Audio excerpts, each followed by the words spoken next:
Normality. Luangpor Teean, 1911–1988, was one of the most remarkable teachers of Buddhist practice to appear in Asia in modern times. His teaching issued very directly from his own experience, intensely personal and original. Not a scholar nor academic, but a simple man who spoke very frankly about his experiences. His method of meditation employs simple hand and arm movements as a way to increase awareness. If you are searching for ways to calm a busy mind, Luangpor Teean's gentle teaching will guide the way. Luangpor Teean Jita Subho. Forward. The way Luangpor Teean teaches differs somewhat from other teachings because he speaks directly from his experiences. Luangpor Teean couldn't read or write, nor speak Central Thai, only the Lao dialect, until 12 or 13 years before he died. Because of this lack of academic knowledge, his words don't always correspond to the accepted interpretations of those words. One who is attached to conservative explanations will find this unacceptable, but someone with an open mind, concerned about what is behind the words, can step over rigid views about what things mean. For example, the four chanas are explained in terms of the four stages of enlightenment, and seeing the Tathagata, as seeing oneself. Some of these points could be seen as ready-wit, Pali, Patipana, and at the same time, their meaning recognized. Other things need a mature attitude of not fussing about definitions, but sincerely opening up to what Luangpor is trying to convey. It is unlikely that it will escape the reader's attention that Luangpor Teean was a simple man, who spoke very frankly about his experiences, and the reason he did so seems rather obvious. With confidence one is liable to open up the mind more and come closer to what Luangpor is pointing to. To have an open mind is exactly what awareness is about, to receive anything that appears or occurs in the present, whether it is a sensation due to movements, breathing, the eyes blinking, the knee resting on the floor, a breeze touching the skin, or even sound and visual phenomena. We hear and see them in the present, don't we? As long as the mind doesn't proliferate, all of this can be used as more objects of awareness. They are not obstacles. That's a different attitude than training in concentration, where the mind is narrowed down to one point. But samadhi is the establishing of the mind, and we can establish the mind in awareness every second of the day because movements, as well as this practice, are natural. The translator. Walking the path. Taking a shortcut. Today the monks, novices, and lay people are meeting here in order to study the method to develop meditation. We're not interested in anything else because we've done it already. For example, making merit, being generous, upholding precepts and doing tranquility, meditation. As for insight meditation, we've heard about it, but we don't yet understand, or we've only practiced it a little bit. Therefore, before we start practicing insight meditation, we have to rely on listening and reading from scriptures before we understand what tranquility meditation is and what insight meditation is. Developing awareness is the path that the Buddha teaches. Things outside of Buddhism. Making merit, being generous, keeping precepts and doing tranquility meditation are a pair with the world. Whether there is a Buddha or there is no Buddha, these things exist anyway. When Prince Siddhartha was born, Brahmins were assiduously looked after, which is making merit and offerings. As for tranquility meditation, it's a matter of psychic powers, a matter of ambition.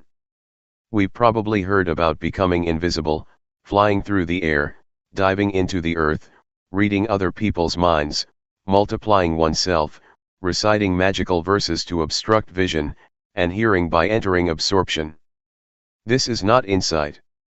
According to the Buddha's biography, when Prince Siddhartha ordained, he studied with the hermit Alara, and mastered 7 absorptions, 4 form absorptions and 3 formless absorptions.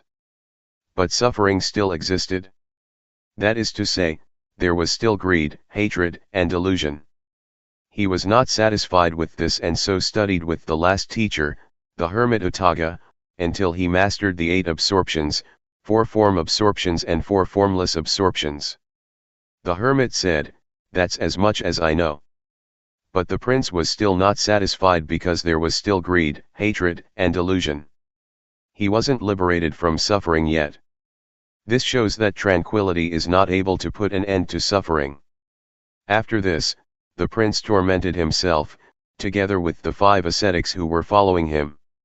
He fasted until his body was so thin that it was just skin over his bones, and he held his breath. But even after doing all this, greed, hatred, delusion, satisfaction and dissatisfaction still persisted. There were still defilements. Things inside Buddhism. So the prince gave up those methods and started to eat fruit. Because of this, the 5 disciples avoided and eventually left him, so he practiced by himself.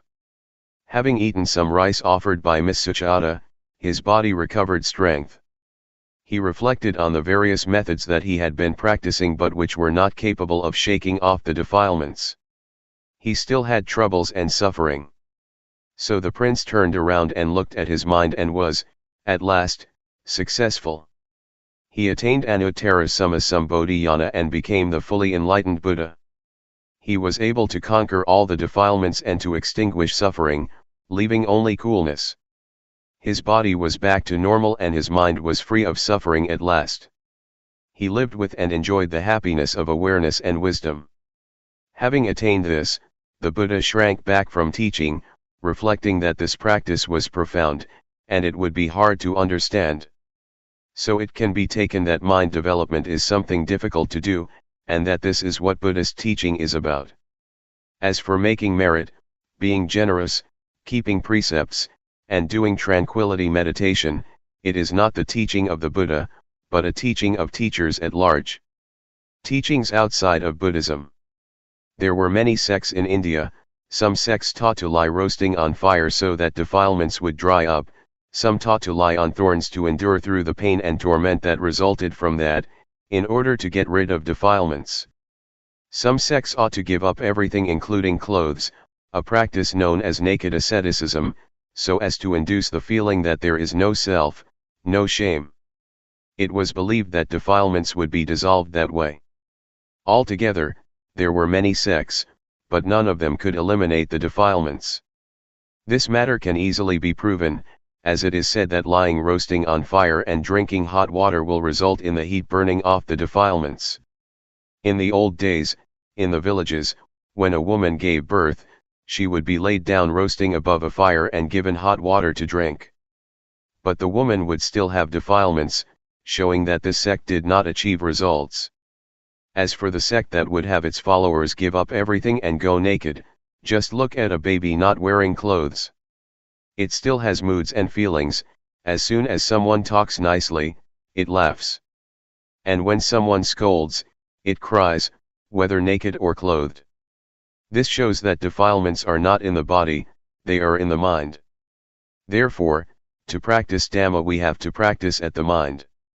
I will tell you so you'll understand, because I have been doing this, repeating a mantra such as Bhud, though, Samma Arahant, rising falling, counting, 1, 2, 3. With these methods, one has to sit with the eyes closed and repeat a word while watching the breath, for example, saying Bhud, with the in-breath, and though, with the out-breath. I've done quite a lot of this, but there was still satisfaction and dissatisfaction, greed, hatred, and delusion didn't diminish. This kind of practice is called tranquility meditation. Tranquility meditation is not more than a means to make the mind peaceful, but it is peace under the influence of delusion. It's just like putting a rock on top of grass. As long as the rock is on top of the grass can't grow, but when the rock is removed, the grass grows just as before, or maybe even more vigorously than before. It is true that there is no lopa, dosa, and moha when we're sitting alone, with the eyes closed, but as soon as we go back into society, like and dislike are born again. This is how it is. Going off to stay in a cave in a forest or the mountains cannot extinguish suffering, just because of going to stay there. At first, I did it like that also. The teachings inside Buddhism. The word Vipassana translates as realizing and truly seeing. Seeing what? Seeing impermanence, instability, and non-selfhood. When having insight, one views things differently than before. It is a transcendency. When we don't yet see clearly nor truly know, then acting, speaking, and thinking are as before. It is not yet Vipassana. But when we feel differently than before, that is, greed, hatred and delusion decrease, it can be called Vipassana. A handful of leaves, awareness. To practice insight meditation, the Buddha teaches us to develop 4 foundations of awareness, namely 1. Gayanupasanasatipatthana, that is, to meditate on the body, in the body, and see according to actuality, that this body is only just a body, it's not a being, an individual, nor a self. It is neither me nor it. 2. Vedananupasanasatipatthana, to meditate on the feelings, and see according to actuality, that these feelings are only just feelings, they are not a being, an individual, nor a self. They are neither me nor them. 3. Jittanupasanasatipatthana, to meditate on the mind, in the mind, and see according to actuality, that this mind is only just mind, it is not a being, an individual, nor a self. It is neither me nor it. 4. Dhammanupasanasatipatthana, to meditate on the mental objects, in the mental objects, and see according to actuality, that these mental objects are only just mental objects. They are not a being, an individual, nor a self. They are neither me nor them. The teachings of the Buddha are many, I'm not able to describe all of it. We probably heard that at one time our Buddha was walking with a number of monks in the forest. Seeing fallen leaves scattered around, the Buddha picked up a handful of leaves and asked those bhikkhus, monks, which is more, the leaves in my hand or all the leaves in the forest? The bhikkhus answered, the leaves in the forest are more than those in your hand, so much so that they cannot be compared. The Buddha then taught that the knowledge and understanding that the Buddha had studied was comparable to the leaves in the forest, and the knowledge that he taught us was comparable to a handful of leaves. The leaves in the forest stand for making merit, generosity, keeping precepts, and developing tranquility meditation, and the handful of leaves for insight meditation. However, to do Vipassana we have to study through listening and reading at first, before we start practicing. Otherwise we'll waste a lot of time gathering all the leaves in the forest. The practice of Vipassana that the Buddha teaches, though developing the 4 Satipatthana, means learning to be aware.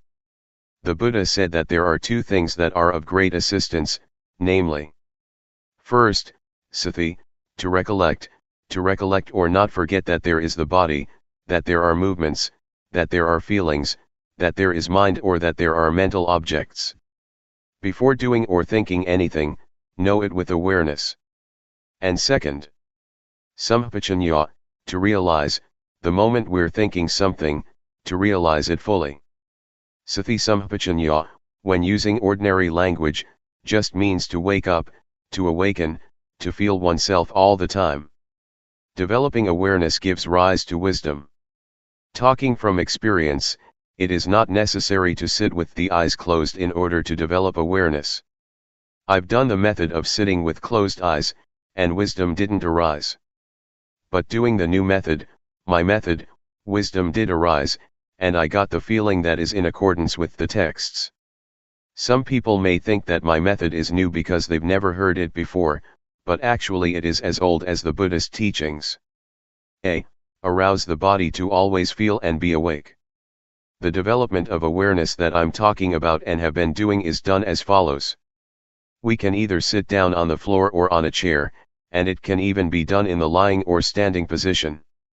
Catch with your awareness the movements of the hands, Turn the hand up, turn the hand down, raise the hand, lower the hand. Be aware of each posture. Do this often. This is the coarse way of developing awareness. Simply speaking, walking, or lying down, or whatever you may be doing, know it. Everyone can do this method, no matter what religion one believed in. It can be practiced by all. People of all nationalities can do it because everyone has a body and mind. All religions teach the same thing, to abandon what is bad and to do what is good. B. Arouse the mind to always feel and be awake. Having developed awareness until one is skilled at it, catch the feelings in the mind with awareness, following whatever comes up, no matter what one is thinking. Know and see it. Keep watching your own thoughts continuously. Regardless of what you're doing, look at your own mind all the time, no matter what it is that you are doing, reading a book, writing, digging, cutting grass or bathing. Keep watch over your own mind all the time. What kinds of feelings are coming up? Satisfaction, dissatisfaction, worry, doubts, etc. These things are all thoughts, objects. Watch over these thoughts and objects. Then we will see the various kinds of thoughts, such as gladness, sadness, desire to get, desire to not get, anger, hate, and so forth. They don't exist all the time. They arise and pass away, they change all the time. We are not glad or sad for 24 hours. See, to know and see according to reality. Change, arising passing away, is what the Buddha showed to be impermanence, instability and non-selfhood. So don't follow moods. The Buddha proclaimed that he was enlightened by working with the mind. We have to look at our minds. Watching the mind is turning on the light by using the switch. When we do this often, awareness will become nimble and quick. Awareness will intercept greed, hatred, and delusion and prevent it from arising. Awareness and concentration are together. As for wisdom, it means knowing and seeing clearly. In Pali, it says Nati Panyasama, meaning there is nothing as bright as wisdom. And Sati they sung Navaranung, meaning awareness is that which prevents the stream of defilements. There isn't anything that is fast enough to hold back the stream, other than Sati. It is this awareness and wisdom, that come and contact, know, see, and stop it, not letting us become deluded. This is because Sati, Samadhi, Panya, is opposite to dosa, moha, lopa. If we don't see, know, and understand, there is full greed, hatred, and delusion. It is comparable to nighttime, when it's dark. As soon as we light a candle there is light and the darkness disappears, because darkness is afraid of light. As soon as the candle goes out, the darkness immediately comes back. D. Peace as result. That I'm giving some reflections and explaining, this shortcut method of practice is in order for you all to take it, and practice with it, so that you get quick results and don't have to waste time. This method can be used in daily life. There is no need to stop working in order to practice. Some people have practiced a bit already, and some people have only just heard it. Some people who have never heard it might feel displeased. If that's how you feel, then discard that feeling first, the knowledge that you have learned before. Put it down for now and test out what I'm saying, try it out and you will know what the results that arise are like. I dare to guarantee that, this method is at least 80% right according to what the Buddha teaches. Talking according to just my own personal feeling, it is 100% right, because having practiced it, I know that it alleviates greed, hatred, and delusion. When those things diminish, peace arises instead. Full awareness as result. I'd like to give another example. Take a glass. We can see that there is air in the glass. When we pour water into it, the air goes out and the water is in it instead. Then, when we pour the water out, the air goes back in and replaces the water. This compares with our turning up the hand. We know, we have awareness, sati comes to replace not knowing, delusion. Not knowing goes out of our minds. Do it often. Catch the feeling often, in all postures. Sati will increase, and delusion, not knowing, will decrease just as the water replaces air in the glass. Maybe some of you have heard about, or have been taught, to make merit, for example by building a ceremonial hall or temple, and you get merit for this or that many eons. And you've probably heard that, 100 years on earth equals one year in heaven. The angels throw one sesame seed in a pit that is 100 leagues deep. When it is full, that's 1 eon. Other than that, you've probably heard that to once put food into a monk's bowl, you get rewarded for 6 eons, sending a container with food to offer to monks, one gets rewarded for 5 eons, to send food for the midday meal, 5 eons. These things are puzzles, but some people don't understand. If you want to understand, you have to practice, to develop awareness, by turning the hand up and down, feeling it. Before, we would do things without sati, not feeling anything at all. It's comparable to an abyss or pit that is empty, nothing in it, just like in that puzzle.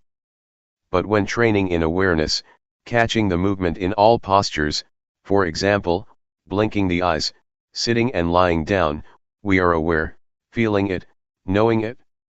When doing this, sati increases, just like the sesame seeds that fall in the pit, or abyss that is 100 leagues wide, and 100 leagues deep. The aim of this comparison is that we train a lot in awareness, and that we do it a lot in order to get results, to make sati full, so that we are not negligent or deluded. When we have developed the 4 foundations of awareness, as described earlier, we will have the ability to really contemplate, ponder, and understand the various problems in our minds. Developing awareness in the right way will yield results within 3 years. It says in the scriptures that whoever develops the 4 satipatthana in the right way, and as continuous as links in a chain, will receive one of the following 2 results, at most, within 7 years, medium within months, or as fast as 1 to 15 days to become, 1, an arahant, or 2, an anagama, i.e., one who is nearly fully enlightened, in this very life. As for the way of developing the awareness that I'm talking about, if you really do it, knowledge and understanding will arise, and suffering will diminish, within at most 3 years, medium within 1 year, or as fast as 1 to 90 days. We will know, see, and understand, and our life from then onwards will have happiness and no suffering. To practice like this, we don't have to spend money, we can do it an hour a day, or 5 minutes. Even hearing about it often makes the defilements gradually diminish. Greed, hatred, and delusion are evil, they are suffering. To get angry once is evil and is suffering one time. Evil and darkness are the same. Darkness means not seeing, not knowing, not understanding. Merit and knowledge are the same. When we understand, we are at ease, we don't have suffering and we don't doubt. If the mind is dark, there is suffering and doubt. For example, doubt that we're going to be reborn like this and like that after death. But some people, including myself, who have made merit, been generous, kept precepts and practiced tranquility meditation, still doubt about merit and demerit, about falling into hell or going up to heaven after death. They don't understand at that time. The Buddha teaches that heaven is in the heart, hell is in the mind, and Nibbana also is in the mind. Our grandparents used to tell us this, but we didn't reflect on it, so we didn't understand it. We have to practice and know for ourselves. Studying from scriptures is good, but it cannot solve suffering. Teachers teach that we should let go of greed, hatred, and delusion, but they themselves can't let go of it. Teaching others is easy, but teaching oneself is hard. But this method of mine is not difficult. You don't have to study or learn anything. Being able to read and write or not is of no importance. Everyone can practice, men as well as women, ordained or not ordained. We can all practice. There is only one Dhamma, not many kinds.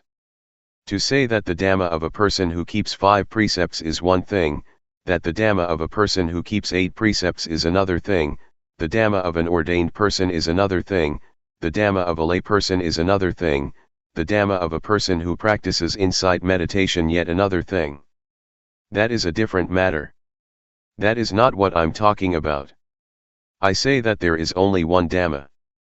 Dhamma is to finish lopa, dosa, and moha. Doing this is what virtue and Dhamma are.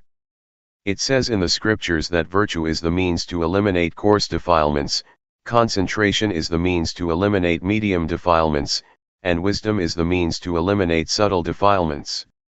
But can we really eliminate them? No. Why not?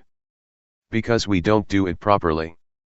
The word defilement stands for greed, hatred, and delusion, but most of us understand it only as materialistic, that having money, a big house and a smart car is defilement. But in reality, those things are not defilements. They are just things that come from being diligent and knowing how to work, and from knowing how to save and accumulate things.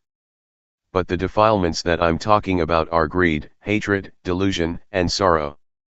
These defilements are not afraid of anyone, not of rich people, not of influential people, not even of monks ordained for a long time, with a title, are they afraid? They enter into everyone's mind. On speaking in another way, we could say that the defilements slap everyone's face. A wealthy person, on being told off a bit, is displeased. This shows that the defilements slap him or her in the face. Or when someone praises him or her, satisfaction arises. This is the defilements slapping his or her face. These defilements are not afraid of anyone at all. They are only afraid of those who are disciples of the Buddha. They are afraid of those who develop the four foundations of awareness in the right way. They are ashamed, they don't dare to come close, because that person has the eye to see the Dhamma, the wisdom to see clearly. Of the lay people who have come here today, some people are still young, only 20 to 30 years old. If you develop awareness in the right way, within 2 or 3 years you will go beyond suffering, and during the remaining part of your life, you will just have happiness. Even older people 50 or 60 years old, are the same. Until you die your life will only have happiness. And when you die without suffering. If you still have another 9 or 10 years to live, it will be 9 or 10 years without suffering, with only happiness and coolness of mind. This is the heartwood, the essence of Buddhism. The word Buddha means the one who knows, the awakened one who is joyful with Dhamma. I have shared some of my reflections and understanding. It is a shortcut to practicing Vipassana. It is instantaneous. Having listened, please practice with every breath, no matter where you are, whatever work you are engaged in. You can practice while washing clothes, doing the dishes, sweeping up, or working in the field. Vipassana is wisdom, it is life, it is virtue, it is the Dhamma, it is everything. It is the real life, it is the real Dhamma. May you understand it like this. Summary of the shortcut. I'll give you a few small reflections. 1. To be diligent in developing awareness in all postures, turn the hand up, turn the hand down, raise the hand, lower the hand, walk back and forth, lean to the right and the left, blink the eyes, open the mouth, swallow saliva, breath in and out, fully feeling yourself doing it. This is called having sati. It is equal to throwing sesame seeds into the abyss. When awareness is complete, wisdom arises to really know and see the following matters: rupa, nama, rupa doing, nama doing, rupa disease, nama disease, knowing instability, impermanence and non-selfhood, knowing convention, knowing religion, knowing Buddhism, knowing evil, knowing merit. Really knowing. These are objects to know with real awareness and wisdom. 2. Next, to work with the mind, look at the mind with awareness. Whatever the mind thinks, immediately know it and conquer it. When we immediately know and conquer thought, this is called working with the mind. 3. Do it until you are nimble and swift, until greed, hatred and delusion stop arising. It is the calming and extinguishing of suffering in the mind. This type of suffering we can't chase away as we would chase off a pig, a dog, a duck, or a chicken. We must depend on the development of awareness, and see our minds in order to deal with these types of defilements.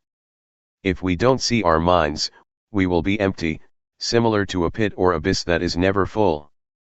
When we have awareness, it means it is full, it is no longer a pit or an abyss, and lopa, dosa, and moha don't have a place to enter, because awareness is full. Whatever work we do it with sathipanya. There is no delusion, only rightness. These types of defilements are ugly and worthy of getting fed up with. Whoever is a disciple of the Buddha with an eye to see the Dhamma, will not have them lying around in his or her mind. They are afraid. Suppose we have defilements at a level of 100%. They slap our face 100%. When we see and understand them, they will gradually diminish. Then, when we try to become familiar with looking at our minds, the defilements will diminish increasingly, step by step. When it reaches 100%, we're rid of suffering. What is left is 100% happiness. Therefore, may you all try to practice and reach the real peace and happiness. The path of peace. May you all listen well, this time, so that sathipanya springs up. Knowing suffering. Something we have in common is that we don't want suffering, we hate it. Then how does suffering arise? Suffering arises because we don't know. Suffering doesn't exist within us, and it doesn't arise all the time. What really exists for sure is normality. By nature, the mind of each person is in a state of normality. As we're working, if we do it with delusion, it is called suffering. Most people have suffering while working because they don't see suffering. People who go and see movies and shows do so because suffering leads them. This is due to our not watching minds. The moment we want to go and watch a movie, a thought flashes up that we want to watch a movie. We're not thinking it all day long. When the thought comes up, we don't see the thought. We only just know the thought, and we act, following the thought. This is called suffering. People who smoke are the same. Sometimes they don't even think to smoke but simply follow their moods. They take a cigarette to smoke because they think it is happiness, but actually it is suffering that compels them to do it. Suffering stinks. As to this word suffering, the Buddha sometimes calls it suffering, sometimes defilement, sometimes stench. When talking about suffering or defilements, one notes that it has an ugly smell to it, according to Buddhism. Suffering is something dirty and it stinks, nobody wants it. As soon as the body dies, it starts to rot and stink. But we can still wash and clean it. Excrement is something that stinks, and we detest it. Nobody wants to touch or grab hold of it. But even with such stinking things, the Buddha said, they don't stink all that much, they can still be touched and washed. But the stinking things to which the Buddha is referring are really stinky. They are greed, hatred, and delusion, concealed in our minds, ready to bubble up. The Buddha condemns this emphatically. If anyone's mind still has greed, hatred, and delusion, the Buddha says that it stinks more than excrement. As soon as the mind thinks something in a flash, a person who doesn't know, doesn't see, and doesn't understand becomes deluded immediately. This arising is called by the Buddha, a stain. The word stain means delusion. Even though we've never known, seen, or watched our minds, we still say that we see. But in reality it is not seeing, it is only just knowing thought, and then we act according to the thought. When we say to see, it should mean that we see defilements. That is, we see that either there is greed, hatred, or delusion mixed up in thought, or there is not. To see like this, we have to practice Dhamma first. Practicing Dhamma. Vipassana. In practicing Dhamma, even though one may practice various methods for a long time, if one doesn't perceive that point where the mind is manifesting, one still doesn't understand. One still doesn't understand the main principle of practice according to the teachings of the Buddha. The Buddha said that he was enlightened because he worked with the mind, practiced with the mind. but most of us just make merit and give offerings in order to chase off suffering. We haven't yet practiced by following the Buddha style. The Buddha once taught that the results of making merit 100 or 1,000 times are less than is gained by keeping the precepts even once. The results of keeping precepts 100 or 1,000 times are less than making the mind peaceful through practicing tranquility meditation once, and the results of making the mind peaceful through practicing tranquility meditation 100 or 1,000 times are less than practicing insight meditation once. What does insight mean? Insight means to clearly and truly see in a way that is different from one's original way of seeing. Different because the original way of seeing is a state that doesn't know, see, and understand clearly. Briefly stated, the mind is muddled up. Doing Vipassana means to be aware. Being aware is very fruitful. The Buddha practiced Dhamma through being aware, and so became enlightened. Peace. Most of us understand that in order to be an arahant, we have to do tranquility meditation and make the mind peaceful. In reality, there are two kinds of peace, namely, peace that is like being inside a cave, and peace that is like being outside a cave. Peace inside a cave means it is just as though we're in a cave or we're in a dark room. When we light a fire, the darkness disappears and light come to take its place, but as soon as the fire goes out, the darkness come back again. Even when we've made a fire and there's light, we're still in the cave and we still can't see the shape of the cave. We only just see certain things inside the cave. Peace inside a cave is therefore called peace under the influence of moha, a not knowing kind of peace, or even a not wanting to know kind of peace. That some people go and sit to make their minds peaceful, understanding that they're developing insight, this is so, but it's a diluted kind of truth. As for peace outside a cave, it's just like being outside a cave, but it's not dark. There's no need to make a fire, and we're able to know and see what the shape of the cave is like. This may be likened to peace that is without delusion, i.e., peace due to the absence of defilements. There is no lopa, dosa, or moha. In order to achieve this kind of peace, we have to realize and truly see first. Seeing truly and clearly is called insight. Insight is to realize and truly see according to reality. Peace outside the cave is therefore called a knowing kind of peace. One is peaceful because one knows. I want to shake up and warn all of you that developing insight has many obstacles. If we don't know, we'll go wrong, but when we see, know, and understand, we can solve the problems. The first obstacle. The first obstacle in developing Vipassana can appear when we make movements with the body, and sati is aware of it. Wisdom arises in the mind that knows reality as it really is. That is, it knows rupa, nama, it knows instability, impermanence and non-selfhood, it knows convention, it knows religion, knows Buddhism, knows evil and knows merit.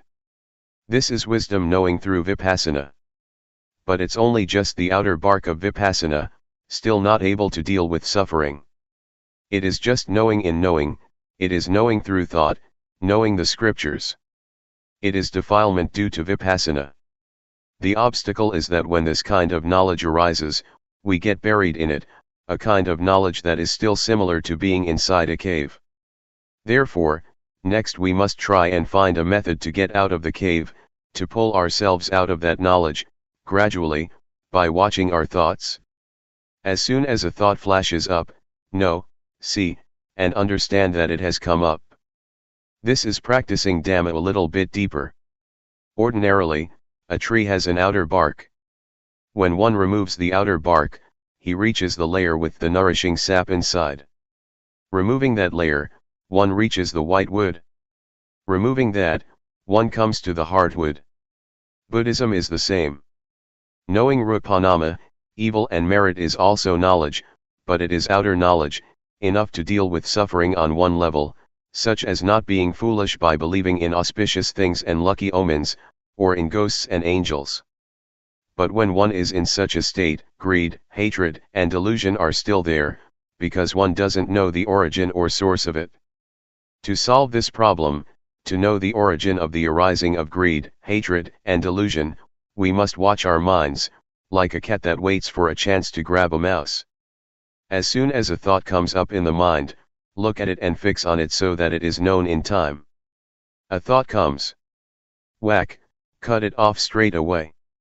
Another one, whack, cut it off right there. Do this often.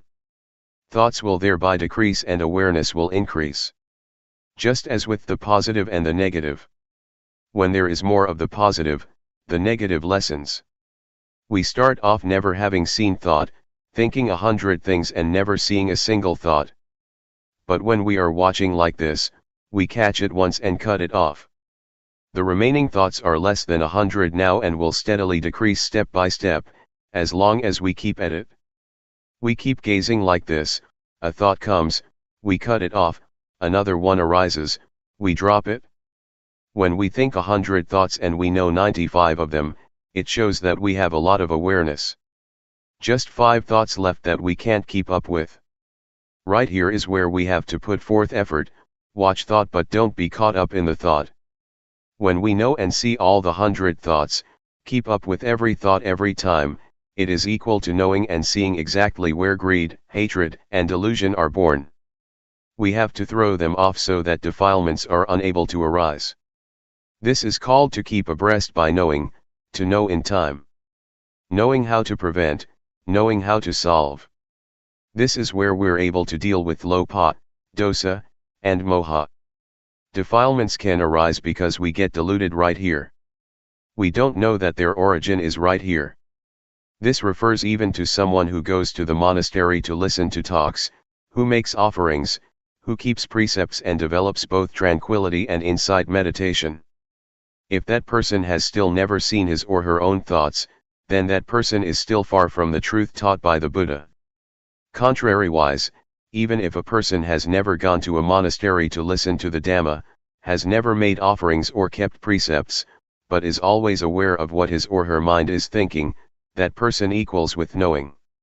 He keeps abreast of thoughts, knows how to prevent, knows how to solve and knows how to conquer every time. That person is close to the truth, the Dhamma taught by the Buddha. Have you ever heard of the Buddha having taught that the Dhamma exists already? But there is nobody with discernment who can dig it up and find it, so it stays undiscovered. Because it is undiscovered, people make merit, give offerings, keep precepts, and do samatha meditation in order to develop good habits. So we believe that it is meritorious and wholesome to accumulate those things for the next life or for the future. This is wrong understanding. The Buddha didn't teach like this. The Buddha taught us to see our own minds. We have heard the story of the monk Wakali, who was attached to the Buddha's body and never looked at his own mind. When he was corrected by the Buddha, he became so upset that he was going to jump from a cliff and die. The Buddha stopped him and taught him that it is difficult to get born as a human being. And it's very rare for a human being to have an opportunity to listen to the Dhamma from a noble person. The Buddha said further that his body was just material. After his death it would rot and stink. That is not the Buddha. The real Buddha can be found within the monk Wakali. It is the Dhamma that is present in all people, that is, cleanliness, brightness and peace, which is the Buddha. The Buddha proclaimed, "Whoever sees the Dhamma, sees me. Whoever doesn't see the Dhamma, doesn't see me, even when taking hold of my robe or my finger." The monk Wakali woke up and started to work with the mind, and he saw his own thinking. Seeing the Dhamma. I would like to remind you once more that the word Dhamma refers to our seeing, our own minds at the moment that we are acting, talking or thinking. This is what is called seeing the Dhamma. I dare to insist that the very life of the Dhamma exists in all people without exception, no matter whether you are a man or a woman, a monk or a novice, no matter what nationality you may have, whatever language you may speak of, whatever clothes you may wear. It's all the same. The Dhamma is the actions of body, speech, and mind. Actions of the body other people can see, actions of speech others can hear, but actions of the mind others are not able to see. You can only see them yourself. For this reason, the monk Wakali felt at ease viewing it like this. Whether he saw the body of the Buddha or not, he would feel at ease because he saw the real Buddha, that is, really seeing according to reality, an ability that exists in everyone. The Buddha once described seeing in this way, with flowers, black, red, white, or whatever color, they are all ready to bloom when touched by sunshine. That I'm giving you these reflections right now is the same. Anyone can apply them in daily life, whether man or woman, whatever clothes he or she may be wearing, whatever religion is upheld. It can be used by everyone in the same way, because we all have a body and mind. When one sees one's own mind at the moment that it thinks, this indicates that one sees one's own mind at the origin or source of thought. The Buddha points to thought, which must be watched with awareness, as one must not get caught up in the thoughts. Whoever sees this, he or she is called by the Buddha a flower that is ready to bloom when the sun shines. The word sunshine refers to the teachings of the Buddha that direct us to practice with the mind. Whatever work you do, control your thoughts with awareness. Some people don't do it yet, because they're not interested. But when we are interested, when we are suffering, we must be ready to do it. There are 84,000 teachings in Buddhism. They are not for reciting and for performing ceremonies. That was not the Buddha's intention. The Buddha's teachings have nothing at all to do with superstition. They are to be practiced only in order to solve the suffering of the mind. Some people might agree that without ceremonies and rituals Buddhism can't extinguish suffering. This fails to understand the meaning in the right way. We've heard that in the time of the Buddha, when he would expound the Dhamma to people, there were many people, who would open the eye to see the Dhamma and enter the stream of Nibbana, from the first stage of enlightenment upwards by the time the discourse was finished. They didn't have to perform rites and rituals other than working with the mind, as the Buddha indicated. Wherever we explain the Dhamma, if we don't make this point, our words are a stain. Why are they a stain? They are a stain because we don't indicate the way that people who are interested in the Dhamma must practice, in order to free oneself from suffering and defilements. And they are a stain because we thereby abandon these effective teachings. Therefore, may you all try to understand this point without fail. If we don't practice according to this important teaching, then we fail to understand the teaching of the Buddha. The second obstacle. The second obstacle in developing insight is that when we begin to understand and see this point, we are able to destroy greed, hatred, and delusion to some extent, but at the same time, joy is lying concealed within it. The Buddha says this is still not right. Joy is darkness, but it is white darkness. Joy is due to our satisfaction and pride that we can do it. White darkness is frightening because it is hard to see. Black darkness is easy to see because it is dark. Being caught up in joy is to see wrong as right, because as soon as we can destroy some defilements, we don't watch at the point where the defilements are destroyed, but we get sucked into the point where joy arises. Therefore joy is an obstacle in attaining higher stages to Nibbana. Being caught up in joy is equal to being caught up in thinking. A thought comes up and we get caught up in the thought, so we don't see the thought.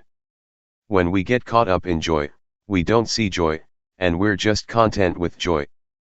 Because of this, the Buddha teaches us to pull ourselves out of the thought that we're thinking, to stand outside of it. Then we will see our thoughts. People who still don't know and see their thoughts say just the same, that they know thought. But in reality they don't understand that thoughts come up continuously, and they get caught up in them. Those who have joy or are attached to the peace of tranquility meditation are the same. They are caught up in peacefulness, don't know that peace is delusion, and thus get caught up in peace. It is comparable to someone who doesn't know how to turn on the light. He or she turns the light bulb. No light appears. The person who pulls him or herself out of thought, and knows and sees thoughts, may be compared to someone who knows how to turn on the light. That person turns on the switch and light does appear. So we have to know the origin of thought and come to an understanding with these little thoughts of ours. Then we will have as much ability as an electric light in brightening the interior of the mind, just as one correctly turns on the light with the switch. When we're looking at our minds, there is no greed, hatred, and delusion.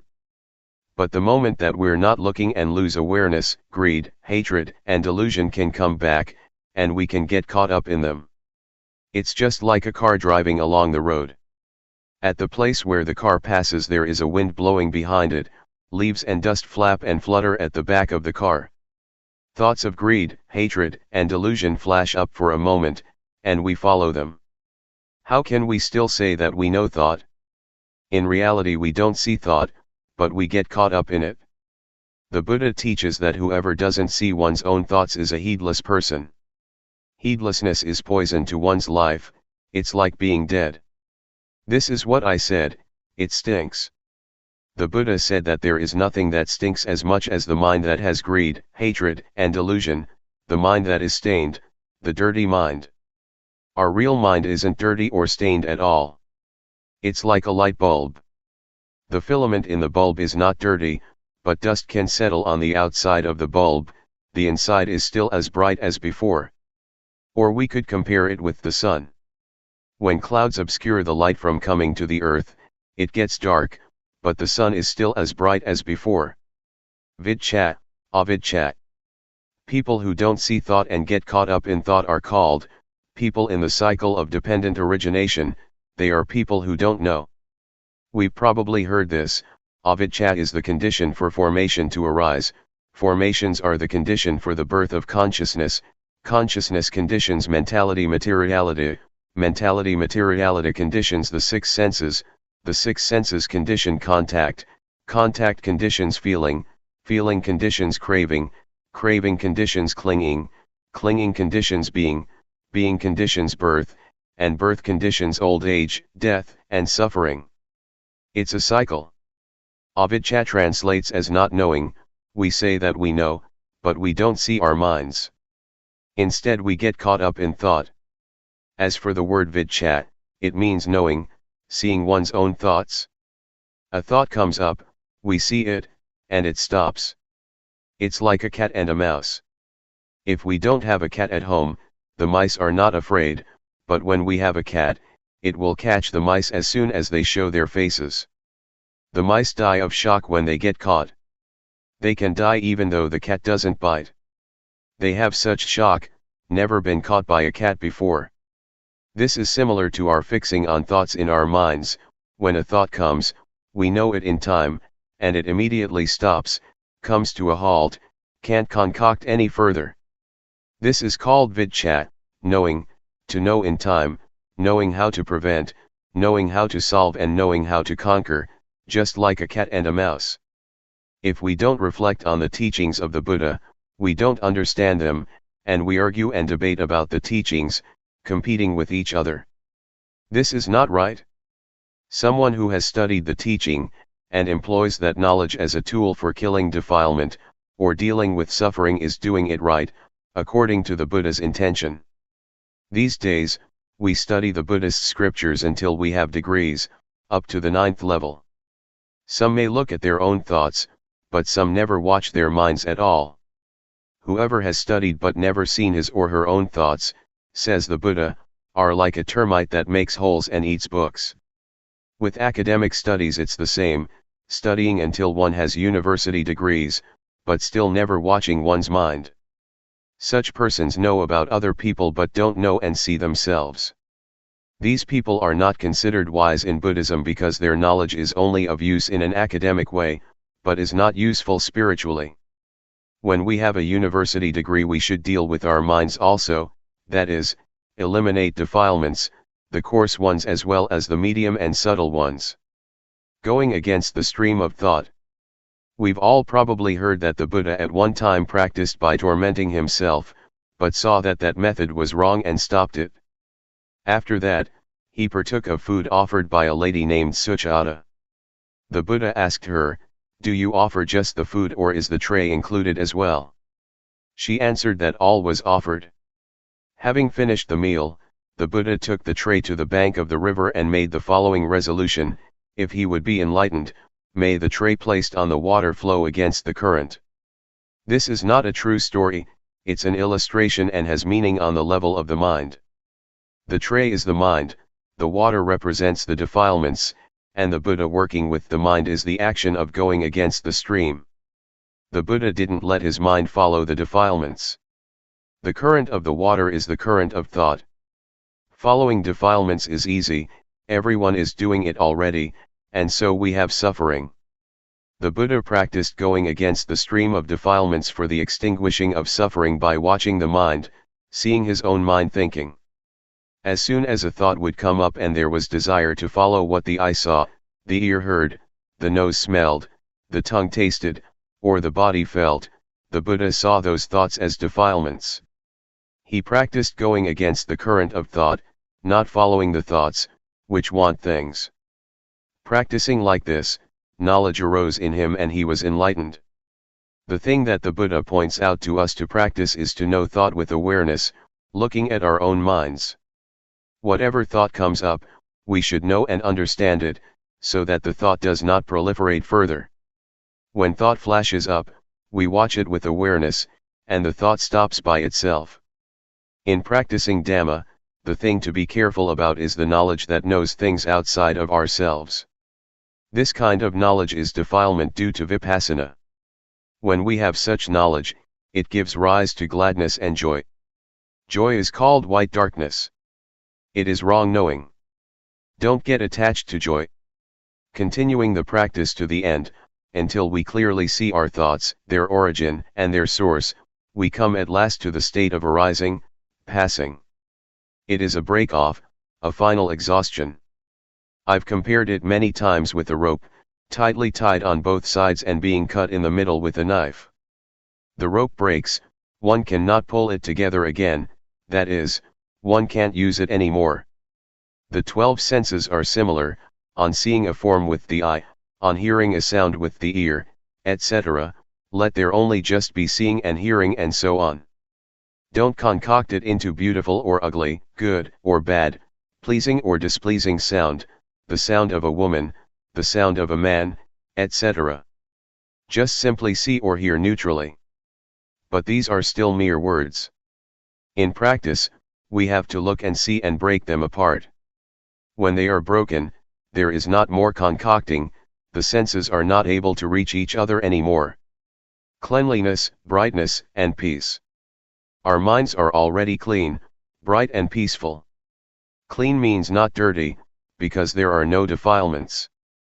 Bright means there is wisdom, seeing our minds, or life. Peaceful means having stopped, there is no longer anything further to add. Summary. At this point, I'll summarize the principles of practice.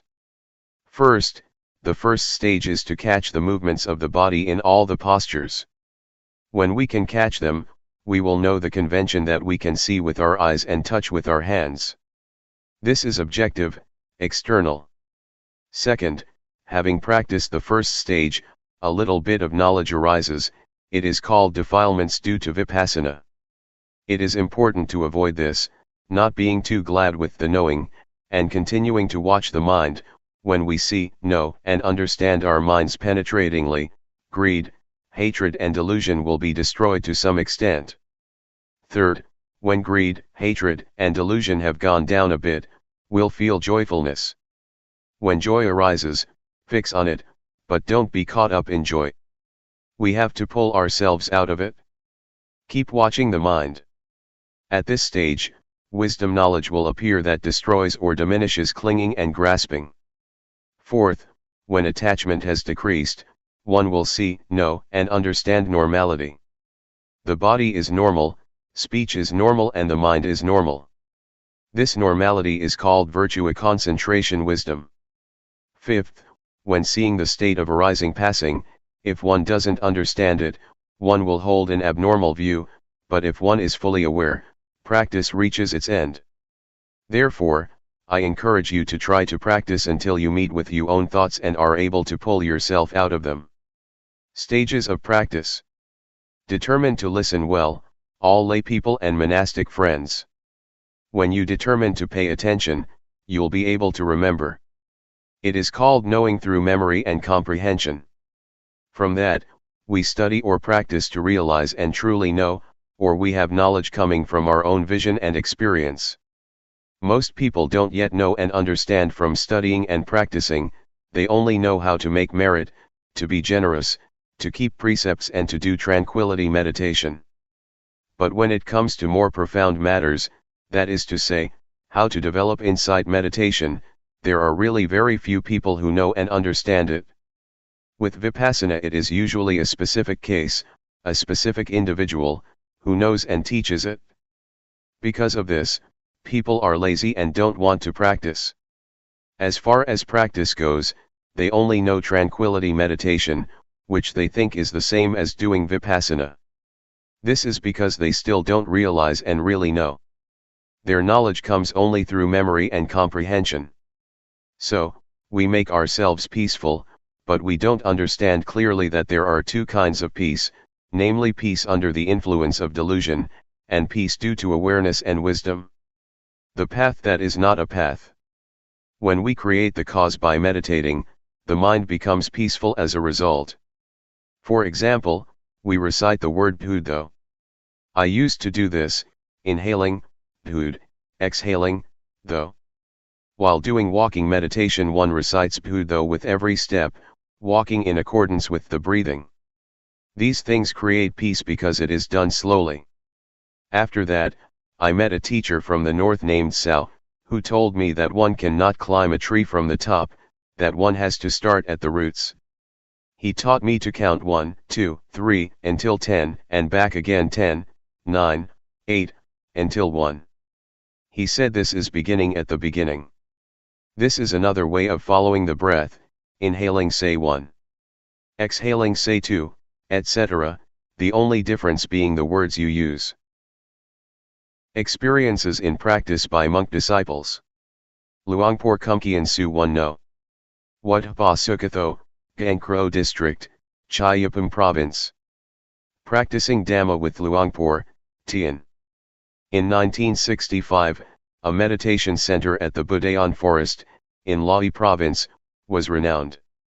Everyone knew that Luangpor Teean had established it. It was said that people who studied and practiced there would realize and really see the truth. There would be no more doubt about death and rebirth, about heaven and hell, about path and fruit, attainments. Some people persuaded me to take a look at it, because at that time I was trying hard with the Buddho meditation method to get peaceful, which I was reasonably successful at, but I still had doubts about death and rebirth, heaven and hell, path, fruit and nibbana. This made me think of Luangpor Teean all the time. I kept looking for a chance to meet him. Before Luangpor Buntum, who is a relative of mine, ordained, we had talked together about meditation. When he ordained, he went to practice with Luangpor Teean, beginning on 1966. At that time, I hadn't ordained yet. I had the opportunity to practice the Dhamma with him at the Budayan Forest in Lae. He taught the rhythmic meditation and walking meditation. At that time, I didn't like the rhythmic meditation very much. I was used to practicing Buddho, to sit still, and I was able to make the mind peaceful quickly. But Luangpor taught not to go for peacefulness. He taught to be aware all the time, to know the movements while doing the rhythmic meditation and not to get caught up in peacefulness. It was opposite to the method that I had been doing. Sometimes, I didn't feel like doing it. There was lots of resistance in the mind. Luangpor explained and showed me how to do it. The things he would talk about, his knowledge, I didn't have yet, I couldn't do it yet. Luangpor said to throw away my knowledge and my way of practicing, this produced misgivings. Sometimes he talked in a challenging way, saying, "How much money did you get a month, when you were working?" I answered, "At least 1,000 baht." "All right," said Luangpor Teean, "you come here to practice Dhamma, to do the rhythmic meditation and to do walking meditation in order to be aware. If you don't get any knowledge, if there is no change in your mind, different from before, I will give you 1,000 baht as compensation. But you have to really practice and follow my instructions completely." That's what he said to me. Maybe he saw that I had a lot of views. In the end I decided to do it, I had come already and I'd try it out. I tried to go against my original feeling. I determined to practice the rhythmic meditation to give rise to sati sampajanya. When one builds up awareness, awareness is what one gets. I practiced continuously. When thought would arise, I would be aware of it and come back to the dynamic meditation. When peace arose, I would be aware of it, I wouldn't be caught up in the peacefulness. I knew the body and mind more clearly. There was more sati sampajanya. I could keep up with the movements of the body and I could keep up with the mind thinking. Wisdom knowledge arose, I knew rupanama, I knew the body and the mind according to reality, in levels within the basic stage of materiality mentality. There was a shift in the mind, different from before. Doubt disappeared. I understood the difference between tranquility meditation and insight meditation. About 60% of my suffering was gone. I felt very confident in Luangpor Teean's teaching. My previous knowledge just melted away. I used to study magic and superstition. I saw that that was just convention. The rites and rituals that I used to perform I could give up, just like that. I felt confident in what I was doing. I understood what merit and evil are. I understood about heaven and hell. I understood religion and Buddhism. It was as if I was carrying 100 kilos and 60 kilos dropped off me when wisdom knowledge arose. Practicing only that much and I felt so much lighter. What would happen if I were to practice some more? I really had a lot of confidence in this method of using movements in order to develop awareness. Luangpor pointed out the levels of practice. He said, this is just the basic stage of meditation. Don't get attached to it and think you've got a lot of knowledge, there is still much more. You have to determine to keep on practicing. Work more with the mind and you will get to know the stage of ultimate meaning. He asked me, do you really see? Do you believe me, or do you believe yourself? I answered, I believe myself. Luangpor was clever. He taught to see the reality of life, everyone must see like this in order for it to be right. I didn't have to look for a teacher anymore because I got the most perfect lesson in my life from a teacher who couldn't read or write. Luangpor Teean's conduct. In the year 1966, Luangpor still couldn't read Thai, he could only read Lao. He couldn't write Thai but he was diligent, both in training to read and to write, as well as in teaching disciples. I've helped him with reading many times. Whatever Luangpor taught, he would practice, he would explain things and show us how to do it. His life was very simple, sitting and lying down, eating. His daily life was orderly, he gave his disciples a lot of attention, never being worried about difficulties. He gave himself up physically as well as his personal belongings. He tried hard to use his life for others. He wanted people to really know the Dhamma. Even though more than 30 years passed, Luangpor's conduct never changed. I respect him as having been a person with the greatest virtues, this feeling will never degenerate in my life. What happened at the Budayan forest? Those who lived at the Budayan forest in those days were determined to study and practice the Dhamma together as one. There were no papers with the schedule on it attached to the doors of the monks' huts, as is the case these days. There were 20 to 30 people there, but it was just as if there was no one there. It was really quiet. One had to be careful when asking questions because there was only just rhythmic meditation and walking meditation going on.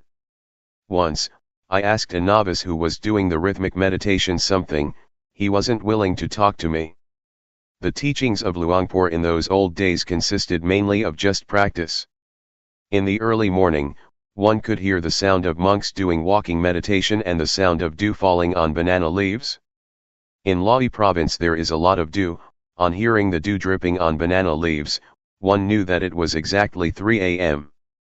Everyone would get up and start to practice. The sound of footsteps of the walking meditation could then be heard together, with the sound of the dew falling on the banana leaves, tup, tup, tup. The light of the lanterns was dimmed by the passing dust. In a day, there would be heaps of ants. I got the taste of the Dhamma that arose from developing awareness. I got more and more answers to the questions of my life. We stayed in little huts. When it rained we would get a little bit wet. We got in touch with life without excessive comforts. When eating, we would sometimes pour some water from our kettle onto the chili that was beginning to run out, an immediate solution to the problem. The water for washing the bowl had to be poured together in one vessel, and then used to wash other dishes. After that it would be used to water the trees that had been planted. The water for drinking and bathing was about a kilometer away from the retreat place. When going to bathe, one had to find some container to put water in and carry it back. One had to fully look after oneself. The young monks, on seeing the old monks carrying cans of water back to their huts, would carry it for them.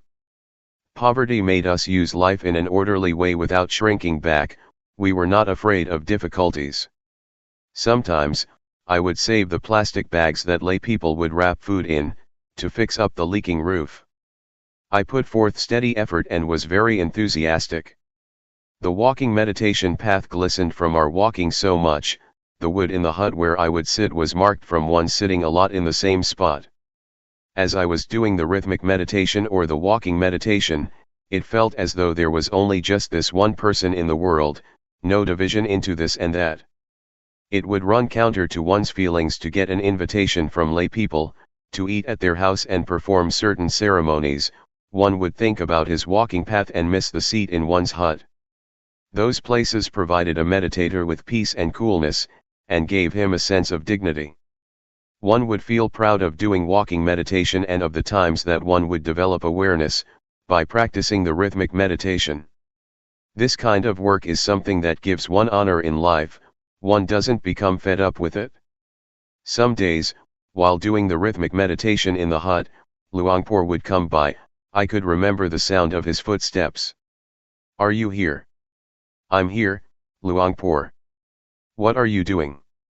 "I'm doing the rhythmic meditation." "Do you see outside as well as inside?" "I don't see outside, I only see what is inside." "What do you do to see outside?" "I open the door." "All right, then open the door." When I opened the door, Luangpor told me, "Make sure you see outside as well as inside, don't only just see outside or only just inside. Keep the mind in the middle." Having said that, he continued to walk to the next hut. I understood that Luangpor talked the language of the mind, that looking at the body and looking at the mind, working with the mind, must be like this. To get caught up in thought is wrong, the mind going out too much is wrong. One should be the observer. Whatever arises, watch it with the inner eye, that is to say, with awareness and wisdom. Don't want it, don't be it. In the morning and the evening, after the chanting, Luangpor used to give instructions. There were no tapes to listen to or books to read, we would only hear the teachings of Luangpor, and we would get to know the stages of practice that would arise in the mind from developing awareness. The mind would change progressively, one knows and sees by oneself. The words of Luangpor, in Dhamma language, that point things out, together with his diligent practice, made us realize that it is possible to understand, find, and see the Dhamma. It can be done. One can be liberated. The short interviews were not just thought-out questions, it was coming from experience, the results of meditation. It had nothing to do with reflections or analyses through reasoning. Rather, it is a fixed law of nature that exists already. It starts with rupanama, real things that actually exist. One gets energized continuously until there is not more ground for suffering to arise. There is not self anywhere. Luangpor taught just this. He pointed it out clearly, just as if he would take us by the hand, not letting us think and guess about it. When suffering doesn't have a base, it dries up, it doesn't sprout anymore. When the end of suffering is reached, there is nothing further to do. It is called according to reality, the remainder-less extinction of Namarupa. I'm not sure whether this is in the scriptures or not, I'm talking according to actuality. It cannot be termed otherwise. Luangpor's teachings pointed this out crystal clear. It's not that he just taught in order for us to understand intellectually.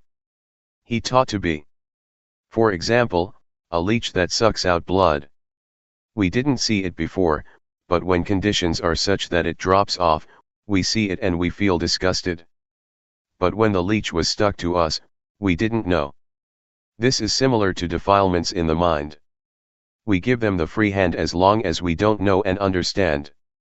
When we know, see, and understand them, they slip off.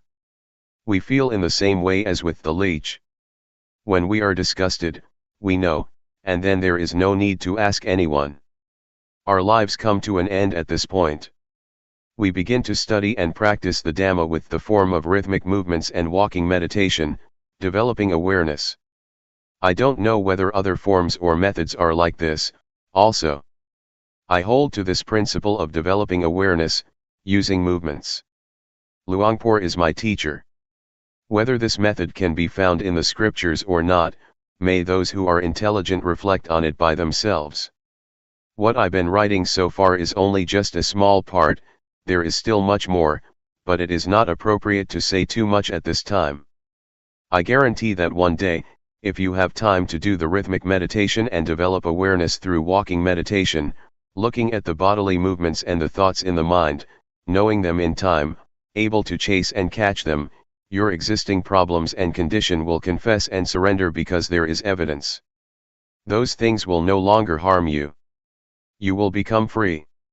Life will be deathless, beyond birth, old age, sickness and death. The teachings of Luangpor spread gradually and continuously, until they reached the capital and went abroad. As long as there are human beings on this planet, of whatever nationality, if one studies one will find it just the same. I invite you to go ahead and study, whether you can read and write or not is not important. When Luangpor was very sick, he still kept teaching. He really dedicated his life to others. At the time that Luangpor had not yet ordained, he tried his best to let everyone see what he had discovered. I have spent a rains retreat at his home village. The old people there, as well as the young, told me about it. Not only that, but I've seen small well-built huts, 20 or 30 of them, built with his own money, so that people could practice. Also the food, which he would take care of by himself. When Luangpor was still a layman, he was rich and held a good position. He was an important trader in Chiang Khon district, Lae province. He had a big steamboat to take goods along the Mekong River. He would go as far up as Luang Prabang, Laos, and as far down as Nakhon Phanom, Thailand. In those days, one could freely trade between Laos and Thailand. On both sides of the river, people knew Nai Hoi, the trader, Teean. His real name was not Teean, it was Pun, but it was a tradition of people around there to call people according to their firstborn child. People thought it offensive to call someone directly by one's name. If we would call him Luangpor Pun, those people would take that to be a lack of respect. When Luangpor was a layman, many people respected and obeyed him. He was the headman of the village, and he used to be the leader in merit-making ceremonies. He offered enough money to build a whole temple. There are many things about him that haven't been mentioned. I don't mean to boast with these things. He was just an ordinary person like us, but he was someone who was able to discover the truth in this time and age. We should take him as our example.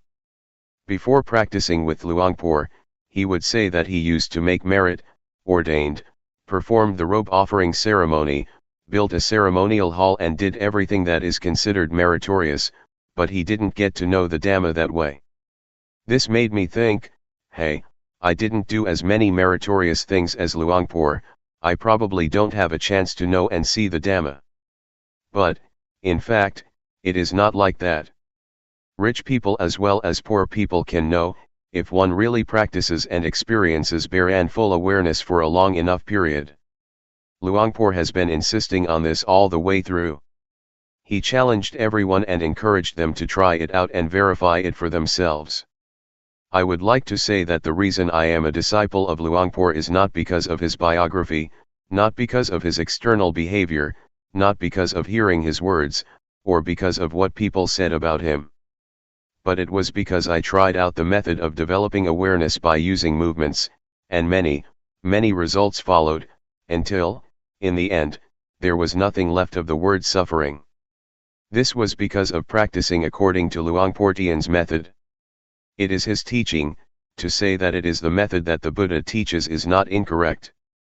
I'm not praising Luangpor Teean. I'm not bragging. I'm talking about what is practical, what is possible, what can be done in this lifetime. One doesn't have to wait for death, everyone can do it, can have it, can be it. Luangpor Teean is my teacher. I have followed everything he taught me, rhythmic and walking meditation, in order to generate awareness, to see the movements of the body with awareness, and to see thoughts in the mind with awareness, and to be the watcher of these two natural phenomena. Awareness and realization are the inner eye, they are the witness to the body and the mind, until one sees these two natural phenomena, and one gets the insight that they are only just material and mental things. They are not any self, they are just nature. Having seen it, one really knows that they are just rupa and nama, one knows how to deal with them and the problem is finished. One is beyond them. Next, Luangpor teaches to look at the suffering that is associated with rupa and nama. We look at materiality first, which is rupa dhamma. When we look at it with awareness, we see that it is a heap or a mass of suffering. We breathe to relieve suffering, we eat to extinguish suffering. When standing, sitting, walking and lying down we change position in order not to have suffering. Then, we see rupa disease. We must find a way to solve sickness and pain. The suffering of the body can only be remedied, it cannot be abandoned. If there is no remedy, that's the end of it, that is what rupa dhamma is like. As for nama dhamma, it can be realized. We watch the states of the mind, just as if we're sitting in a room that has windows, whatever arises, we see immediately. Originally the mind is in a state of normality, but objects come floating in, they are like guests. One sees gladness and sadness. One sees the mind that loves, gets angry, has greed and is deluded. One sees all of it because one is the watcher. When we look, we will see, and on seeing we can let go. One doesn't become the object of mind. This is not the same as watching materiality. The suffering of rupa cannot be abandoned, one can only lessen it. For example, when one is hungry, one eats to solve the problem, one cannot abandon hunger. The mind is not like this. The things in the mind can be completely abandoned, one can let go once and be rid of things for the rest of one's life, until there is no more birth, old age, sickness, and death. If we put our attention on the right spot, it is not difficult. It is just like a key that fits its lock. One can unlock it right away without wasting time. The principles of the four foundations of awareness can be compared to a key or to a perfect vehicle that one uses for traveling. One passes through continuously. The body, feelings, mind states, and objects of mind are stations that detain us human beings. It is hard to be free from them. But if we develop the foundations of awareness a lot, and put our body, feelings, mind, and mind objects in the boxing ring, awareness will be the champion. It will conquer constantly because the body, feelings, mind, and mind objects are not any self, they will have to confess and surrender to awareness. The truth cannot escape the truth, what is not true cannot withstand verification. The principles of the four foundations of awareness compare with a just judge who upholds uprightness. They charge suffering, the ego, the self, like, dislike, gladness, sadness, defilements, craving, being caught up in things, the sense of me. These things cannot arise. One could say that the foundations of awareness are the contraceptive medicine to control the birth of suffering. Suffering cannot establish itself, because one sees from the beginning that there is only rupa and nama. When one sees from the start that there are only just rupa dhamma and nama dhamma, this immediately affects suffering. It is shaken. This matter is about ending suffering, it is about peace, it is about the remainder-less extinction of all suffering. Luangpor Teean Apagaro. Watsanam Nai, Bongrua District, Nuntaburi Province. The experience of meeting Luangpor Teean. I am a monk from out in the country. My parents were farmers. Before I ordained, I made merit and made offerings. I would go to the monastery as the tradition prescribed, and as my parents used to do. At that time, I didn't practice yet. I ordained when I was nearly 23 years old, in 1961. Having ordained, I studied in an ordinary monastery in Houdan province. I practiced some meditation, but I didn't understand it very well. In 1968, I spent the Rains retreat in Chayapam province, and after that I learned to give Dhamma talks. In those days, in order to give talks, one had to study with a teacher. It so happened that a layman from Lahi province came to visit his relatives here, and he had heard Luangpor Teean speak Dhamma with Ajahn Mahaboa Tong, the latter being one of his first disciples. He practiced with Luangpor Teean, and he was invited to give a talk to the lay people at my wat. This man kept talking to me, telling me all about it, and it struck my mind how he could talk about the Dhamma. I had been a monk for 7 years but still didn't know or understand Dhamma. This made me doubt, and I felt ashamed of myself. I had studied some scriptures, but where was the Dhamma? Ajahn Mahaboa Tong had studied until he had a degree and still practiced too. Where is the Dhamma to be found? If I stayed to be a monk for many years, when I gave a talk there might be meditation monks present, and then I would be embarrassed. So I thought to myself, this year I have to go and practice the Dhamma. I have to go and study the Dhamma with Luangpor Teean to know and understand. As for learning how to give talks, it could wait.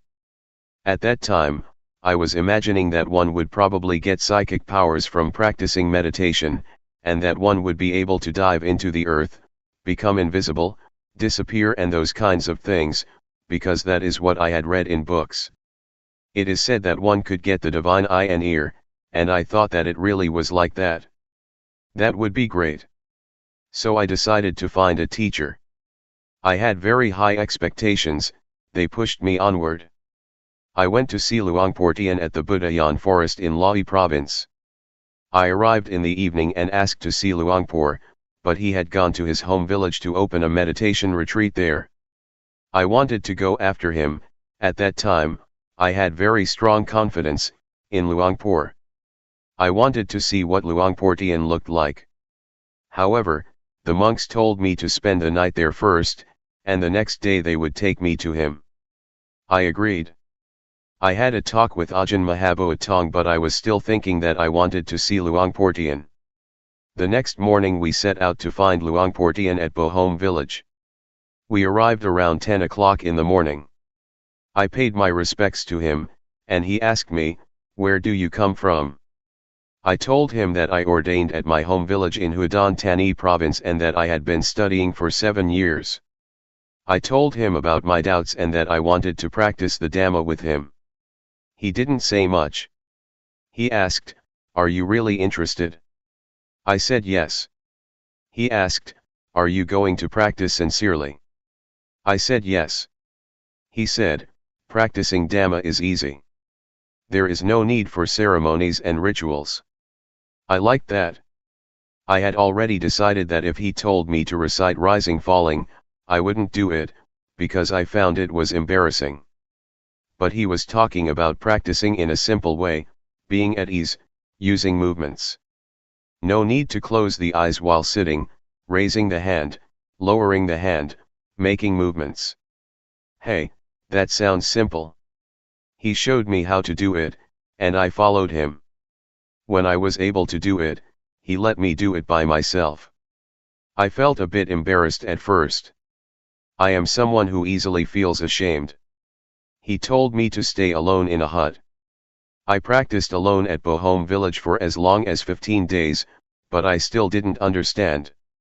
After that, I practiced at the Budayan forest for about a month. Luangpor came to see me every day, 2 or 3 times. He would ask me with a few words about whether I understood or not. I didn't. Later on, one day, after the chanting, I sat chatting with Luangpor and Ajahn Mahaboatong. I told him that I would probably not understand if I practice like this. I had been ordained for 7 years and still didn't know, still didn't understand.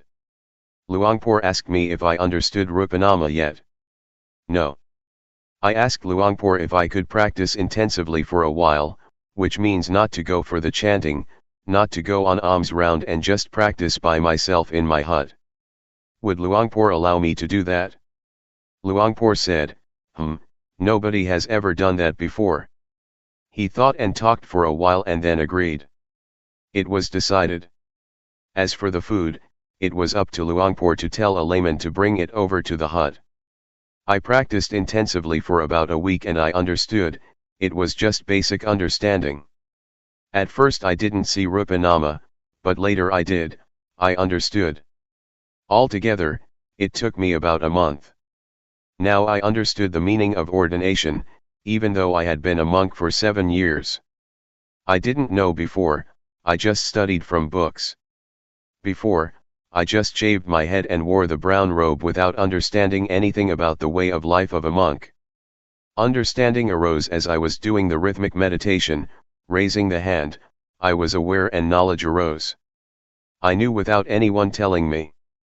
What I knew, I had never heard and had never read in any book. Knowledge and understanding arose by itself. I saw Rupa and Nama. I saw Rupa Dhamma and Nama Dhamma, I saw Rupa disease and Nama disease, I saw convention. I saw impermanence, instability, and non-selfhood. I saw evil and merit. I saw religion and Buddhism. I saw until the end. I knew all this in an instant. This is the basic stage. I knew this after having practiced intensively for 7 days, but altogether I had been practicing exactly 1 month. I knew Rupanama. I knew many things, it was the knowledge that comes from the defilements due to insight, it is the knowledge of analytical knowledge. Luangpor had a way of teaching, but I didn't know it. Even while doing walking meditation, there were things in my mind. I was thinking about my father. I have been an orphan since I was 5 or 6 years old. My mother looked after me. I thought about my father. He was someone who didn't know anything. He didn't know why he was born, he didn't know and see himself. But I couldn't help him. I could only do something about myself. The next morning, Luangpor told me to stop the intensive practice, he was afraid others would want to follow my example. It would not be fair if he didn't allow others to do it also, if they asked to do so. That's what he said. No one had done this before, one would just practice continuously, working at the same time. There was no intensive practice. He told me to stop, so I stopped. Yet in my mind, I still wanted to continue practicing alone. But out of respect, I stopped. Whatever he said, one had to follow it. When I was first practicing, he didn't let me look at thought, until I had stopped for 4 or 5 days. At that time, I threw myself into it. It was powerful, I was caught up in analytical knowledge and joy. I was bold, I wanted to be alone. I was not afraid to have a Dhamma discussion with anyone, no matter how many degrees he might have. I knew the matter of materiality mentality well. I had never experienced something like this in my life. This is the way it is. The Buddha teaches what it means to be a monk. Even though one has ordained and studied, if one doesn't practice this, if one doesn't know and understand like this, it can be taken that one hasn't ordained as a Buddhist monk. Before, when studying the scriptures, I thought that it was just a matter of the past in India. Luangpor asked me, when it is like this, can you go back home? I said, I can, I'm confident to speak with the teacher. My teacher had been a monk for over 10 years and had studied the Pali language, he was a preceptor and the head monk of the vicinity. He had a lot of theoretical knowledge. Luangpor wanted me to go and teach. I felt that there was something unfinished, at that time, I had only just started. Why did Luangpor say that? I guess he had a reason for it. Luangpor wanted me to talk with my parents and relatives, he wanted me to talk with them about my experience. That's how it was in the old days, but now he has changed to another style. But I'm not like other people, others Luangpor would urge on. At that time, I had ordained exactly 7 years. Venerable Mahaboat Tong was one of the first disciples, later Ajahn Kumkian, Ajahn Buntum and Ajahn Somai came, they followed each other closely. After this, Luangpor had me look at thought. When one first sets out to practice and one knows and understands materiality, some people experience strong feelings of rapture, others don't. Luangpor didn't let them watch thought, if that was the case, instead he had them do work. Others he just let be. But he said not to be interested in thought, just let it go. The mind was thinking all sorts of good things and ideas, about the future as well as the past, thinking about teaching people, but Luangpor said not to follow it. He said to let the thoughts cool down, let them come to rest. Luangpor taught with a kind of psychology, he had a way to watch people's minds, to watch those who came to practice. He would ask, "How are you? Is your mind good or not? Is there something in your mind or not? Is your mind in its original state or not?" When the mind was in its original state, just like there was nothing there, not knowing or seeing anything at all, he would tell that person to watch thought. The Buddha was enlightened because he worked with the mind. To watch the mind with awareness, one has to look right here. Luangpor advised to look at this place. He said, "No thought and let it go." He had us do the rhythmic meditation, to be aware of movements and to watch and see thought. That's about all he said, and then he would vanish. I watched thought for 9 days and I saw objective matter, ultimate meaning, and changing conditions. It was in the evening that I saw it, there was a change in my mind. When I saw Rupanama there was another kind of change, but on seeing ultimate meaning, there was another change. I felt very confident at this point, I realized that I was a noble one. Being a noble one is to be found right here, it is not to do with shaving the head or wearing brown robes. I saw that it was right here. Luangpor taught whoever came to practice to look at the mind, to watch the various thoughts. When there is a change in the mind, everyone should know and see it. This was his method of teaching. He would ask the practitioners what they saw and understood. We would inform him that we knew or understood ultimate meaning or whatever it was. Formerly, I understood that in order to be a monk, a noble one had to shave the head, wear brown robes and stay at a monastery, but now, I understood that anyone can be a noble one, women as well as men, one can wear clothes of whatever color, one can have any nationality, speak whatever language or uphold any religion. This was not yet clear when I knew Rupanama. I understood it but not yet clearly, but on seeing ultimate meaning, awareness was more clear and I saw things that were more refined. I looked at thought until I understood ultimate meaning and various other things. Luangpor advised me to watch thought and to cross over to ultimate meaning. Another change took place. I saw greed, hatred, and delusion, and after that there were more changes, I understood and saw in stages. I understood sickness and death, heaven and hell, evil and merit. But I didn't know in the same way that Luangpor knew in stages, but my understanding was different. It wasn't long before the mind changed a third time, and it changed completely. I saw greed, hatred, and delusion at the same time as objective matter, ultimate meaning and changing conditions. After that there were insights continuously, I saw virtue, I saw sensuality, etc., until I knew everything. I understood what the Buddha taught. I practiced alone and didn't talk with anyone. One day, Luangpor gave a talk. He spoke all the way from the beginning of practice. I listened to what he said. I thought, hey, that's exactly what I've experienced and seen. When the talk was over, I went over to talk with him. We just talked very briefly. Since that day, for me, whatever someone may say or teach, I am completely confident that the method that I practiced with Luangpor, The method that Luangpor teaches, is a shortcut, is a straight way of practice, is a method that has nothing to do with ceremonies and rituals. The paths, fruits and nibbana, that we are doubting about, that we're searching for, that we're trying to attain, have nothing to do with studying. One can study or not study. It is another thing altogether. I really am confident about it. Counting from the day that I started to practice by myself, about 1 month and 20 days had passed, from the outer bark to the heartwood. On the last day, I sat doing the rhythmic meditation. I mostly sat, I walked less. It was as if I came to an end, as if I was finished. But awareness was still good, I still felt everything clearly. I was thinking by myself, am I crazy or not? No, I'm not. The eyes still see, the ears still hear, and I still know coming and going. I'm not crazy. Why is it like this? At that time, I didn't know yet. But when I knew, I realized, this is not wrong, this is really what the Buddha teaches. I went to talk with Luangpor and informed him that it was like this. He said, birth has ended, being has ended, the practice has finished.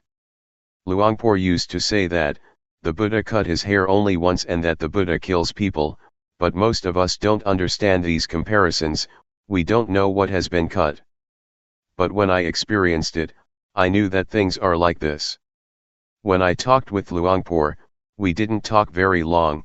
When I knew, he just let me go. During the last stage that I was watching thought, I looked at my mind changing continuously, in periods, in stages. But there must be an object to know. If one knows without an object to know, if one knows absent-mindedly, it shows that it is not right, it is still wrong. There must be an object constantly, one has to see constantly. I completely understood about the training in virtue, the higher training in virtue, the higher training of the mind and the higher training in wisdom. I knew all of it. But I cannot speak in the same way that Luangpor did. The way he used to talk was that things have to be like this and like that, but what I saw was more like an immediate liberation. Luangpor has another style. It goes in stages. My way is different. Altogether there were 5 shifts in the mind, it happened very quickly. With the last one, I knew the state of arising passing that Luangpor used to talk about. They say, the eye sees a form, it arises and passes. One hears, it arises and passes. Something comes in contact with the body, it arises and passes. This is what's in the scriptures, anyone can say it, but this has nothing to do with the state of arising passing. It is something different. I can really guarantee this method. At this time, with Luangpor having passed away, I can insist that the principles of the method that Luangpor teaches are right. If one really practices, one will get results, regardless of who it is.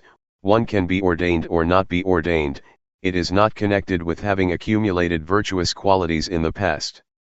It doesn't depend on anything. This is something different altogether. That's the way it is. Practicing intensively in order to be aware, these are just words.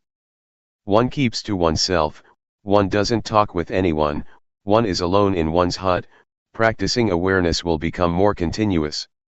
This is external practice that people can see, but if the internal awareness is continuous, then, even though one doesn't stay alone, it is also intensive practice. But it is difficult, it is not easy to be constantly aware all the time. But if one can do it, it is intensive practice. Some people can do it without difficulty, wherever one may be. Among 100 people, there may be 1 or 10 who can do it like that. At first, it is quite hard though, one cannot yet catch the awareness, and there are a lot of thoughts. Awareness can't stand up to the thinking, there is only little awareness. But when practicing for a long period of time, the awareness gradually increases. But at first, one sometimes feels disheartened, awareness arises with difficulty. When I first practiced with Luangpor, I sometimes did some walking outside the hut, but, later, When I practiced intensively by myself, I mostly was inside the hut and didn't go outside. I used the posture of sitting more than the posture of walking. One day, as I was sitting, practicing awareness, making movements in the sitting position, for one moment it was just as if things happened very fast. It was as though it happened in a flash, like a flash of lightning. To use Luangpor's expression, it was like a blink of the eye or a snap of the fingers. At that time, it was as if there was something heavy and I threw it off. I felt light. I knew I was light because I had never experienced this before. I felt that something was different. But there was awareness. It didn't go anywhere. I knew that there was lightness. Awareness was stable all the way through, even while being asleep, I knew. When awareness is perfected, dreams during sleep will become less or they might stop altogether. Ordinarily we think a lot, but when we develop awareness, thought becomes less and less. In the scriptures, it is said that noble ones, or those with awareness and wisdom, don't dream. This is talking according to the books. In the daytime we think and at night we dream. One knows one is dreaming, it is similar to thinking. One knows, sees, and understands it, and so one knows at the time that one is dreaming. Developing awareness through making movements with the hands, if we find that it is not convenient to do so, we can be aware of other movements such as blinking the eyes, breathing, or whatever. Awareness can be practiced in many ways, it is universal, it can be applied to our duties and our work. But what is important is to know at that moment, knowing within oneself. We make a movement or we take hold of something. Know what you are doing. There must be one point or other to know, without having a focus somewhere, we can't catch awareness. The knowing is the most important. If we are aware of some part of the body, we will automatically know other parts that are moving because they are connected. If there is awareness within, one knows while working. It is like turning on the light, suddenly there is brightness. It works at the same time. It connects. Just like a tightrope. When it is cut, everything jerks. We should train our minds to be with awareness and watch our thoughts. Never mind if the mind thinks. It is not that we try to stop thinking. Go ahead and let it think. But look at it. We are just the observer. Observe it continuously and let it go. Trying to train like this, one will make gradual progress, until one reaches that point. All things arise from a cause, things pass because the cause is no longer there, that is what monks teach. But we don't know what the cause is. The monks teach cause condition, object condition, etc. There is a point where causes are finished and conditions are finished. We don't know where they went. No one followed to see what happened. Whether one knows or not, one doesn't see it. We shouldn't call this point the end, because it would be encouraging people to do evil. It would be misunderstood by people who still don't have enough understanding. Therefore, the way of teaching must be a skillful one. Luangpor said, "There is no coming and no going." One can say as much as that. If we were to say that there is no life after death, it would just be the end of the matter, and people wouldn't do anything. They would call it wrong view that one who does good doesn't get rewarded, or doesn't get merit from meritorious actions. There is no heaven and no hell. This is a wrong teaching. There is no coming and no going, reflect on it yourself. It's up to you to figure it out or not. Study it for yourself, know, and see, and be it for yourself. That is better than what someone else might say. When you are and have this knowledge, you will be at ease. Others may want to be reborn. That's their business, but we don't come from or go anywhere. We stay here. In reality, if we understood what the end of life really is, we would be at ease. Everything would be done easily and in comfort. But as it is, we don't understand, so we act out of not understanding, we act in an ignorant way. To act with knowledge is different. There are people who know, but people who don't know still don't know, even when they practice. They are not sure and not confident. But for someone who knows, whatever happens, he or she is sure, whether one practices or not, one is confident. Because one knows. One can practice or not, it really is very simple. The Buddha teaches to practice simply. When we get to that point, we see that the Buddha's teaching is very simple. It is so simple that nothing remains to be said, or there is nothing left to teach. What is there to get? There is nothing to get. Putting it simply, the Buddha teaches to stop, doesn't he? He teaches people to stop. But we don't stop. We're not willing to stop. When we stop, it will be finished, there is nothing.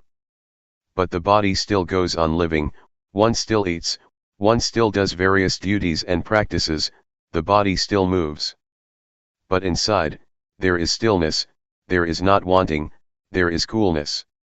It has stopped, it is enough. We could talk in terms of path, fruit, and nibbana, or whatever.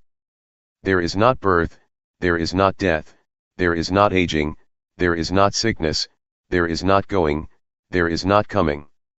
These words are convention, words spread out and enlarge. So, may all of you be able to train yourselves and prepare yourselves. Try to let appear that which exists already, and when the time comes that the breath stops, it will really be very easy. Ajahn Da Sammakatho. Wat Buddha Yanuntaram Monastery, Las Vegas, 5320 Kell Lane, Las Vegas, Nevada, 89156. Presently living at Reading Meditation Center. www.readingmeditationsociety.org. The path that is a path. The word path here doesn't mean a path on land, in the water, in the air, or a footpath, but it means a path to be traveled by the mind. From suffering to no suffering. From problems to no problems. From darkness, complexity, and confusion to brightness, peace and coolness. The Buddha is only the one who pointed out the way, Akatha Aro the Takatha. Whether one travels on the path or not, depends entirely on the individual who chooses to travel the path. Whether one acts, speaks, and thinks in a good or bad way, is a personal matter. Whoever practices in accordance with the teachings that the Buddha introduced, will inevitably be someone with brightness, will make progress in life and in work, and will not create problems for society. By contrast, whoever has no interest in the teachings of the Buddha, will experience suffering and will drop into darkness and delusion. Such a person doesn't know the direction that life should take. Such a person is ignorant of what is what, and harms both self and others out of delusion and lack of understanding, through bad behavior in body, speech, and mind. Such a person is under the influence of greed, hatred, and delusion. Described in the biography of the Buddha, as well as before the time of the Buddha, some practiced physical torment of self, and it was widely believed that the 7 or 8 absorptions were the highest of attainments. The Buddha saw that such was not the way to completely escape suffering, it is just a way to temporarily become peaceful or to subdue oneself, like putting a rock on top of the grass. The Buddha rejected those methods, and sought the way out by working with the mind. He continually observed with awareness the conditions that, without pause, arose in the mind, changed and passed away. This caused him to realize the truth, he found the answer to everything, he was the perfect Buddha. He knew right as well as wrong. In sum, the Buddha searched for 6 years to find a way out, through all the various methods that existed in those days, were all just deluded ways, wrong ways, closed ways. They were dead ends, they were paths that are not paths.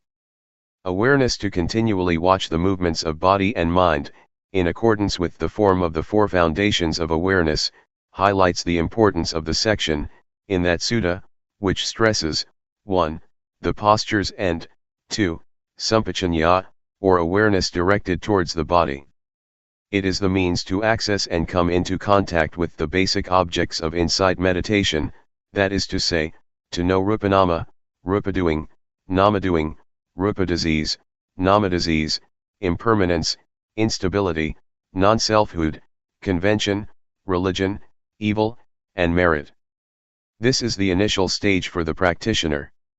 To know and experience these phenomena is to enter the highway of the Dhamma, and at the same time it is an arrow that points to the final destination, the end of the end, or the end of suffering, which is the highest goal of life. When we have reached it, we will have answers to everything. When knowing and seeing the truth, according to the way things are in reality, the mind begins to change from one thing to another, through the power of ultimate truth. Previous behavior and tendencies get reformed, and, at the same time, that which is really true in life becomes manifest. One loses one's naive beliefs about, for example, ghosts and angels, lucky omens, heaven and hell. One starts a new life, right there, at that point. Just that little bit of awareness is the vehicle that leads life to the end of all suffering. When life reaches the end of the end, it is as if one lives in a new world. It is a world of spiritual freedom, safe from spiritual suffering. It is a safe and peaceful realm. Life has come in touch with the highest truth in Buddhism, will be established in the now, and it will be very simple. It will be light, comfortable, and without worry or doubt. There will be no danger. I can guarantee that one who has come to the stage of ultimate meaning will definitely not lose his or her way. He or she will have nothing to do with ghosts, angels, auspicious timing, sacred things, hell, heaven, death, rebirth, and so forth. This is because one who practices the Dhamma by developing awareness in this fashion, must know and contact objects all the time. That person must review the stages of practice, and investigate what one knows, what one is watching, where and how. All of this one knows instantly. It is said that the truth will not leave someone who is real, and, in the same way, someone who is real will not discard the truth. The secret of changing the states of mind. Take this little feeling, this awareness, as the starting point. Know when a thought pops up in the mind. Just know indifferently, know it, and let it pass. There is not need to pull the mind back, and do not let the thought pull you away. Awareness does its duty of watching by itself. When awareness keeps a close and careful watch, the observer and the observed are separated things, and one doesn't get entangled in thought. There will only be pure awareness in the present. At the moment that there is not greed, hatred, or delusion mixed up with the feeling, one will automatically know from deep within the mind that, a change in the mind has clearly taken place. And in the end of the end, that small awareness will have become, a hidden power, in each and every posture. We know Luangpor Teean from meeting and talking with him, from reading his books, from what others have said about him and from practicing. But I know him as the one who gave me a new life. The principles for conducting one's life in a simple, light, and comfortable way, without worry, were passed on to me from experience gained, when I was close to Luangpor, continuously and for a long period of time. I have spent 6 rains retreats with him. I used to think, in those days, that I would stick with him forever. To get a new life is like reliving life anew, or one could say that it is dying and being born again. Dying before death, being born again, my being born in the Dhamma, approaches now its 15th year. At present, life is in its teenage stage in the Dhamma. I'm not much attached to places or people.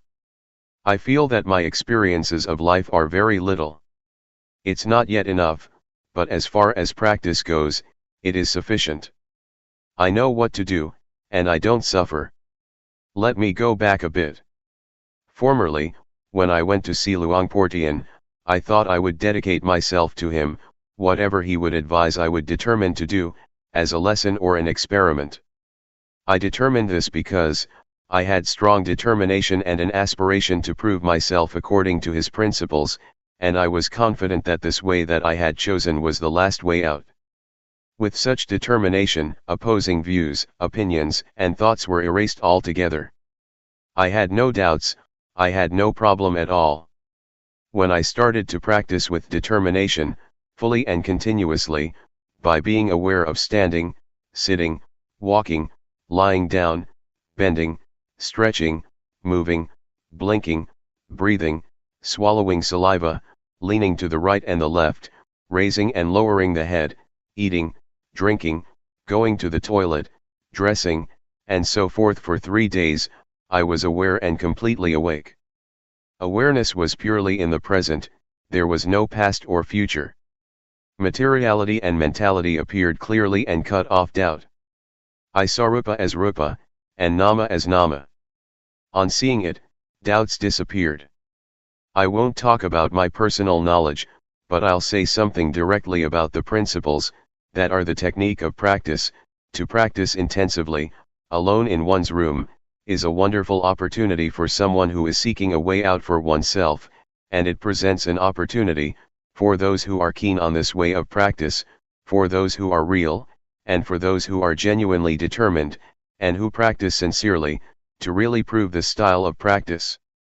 One can choose this solitary practice for either 7 days, 15 days, 3 months, 1 year, or 3 years. Those who volunteer to practice can choose according to what is suitable for oneself. One should stay alone and keep silent in one's hut or whatever place it may be. A monk or teacher would advise one in developing awareness and could be consulted. He or she is a friend to help the practitioner to really go for it, without having to do anything else. Just to work with the mind, to observe oneself, to be with oneself. To be determined to just watch over the movements of body and mind, all the time. Not to read books, not to receive or write letters, to be cut off from the external world temporarily, just for the time that one is practicing intensively.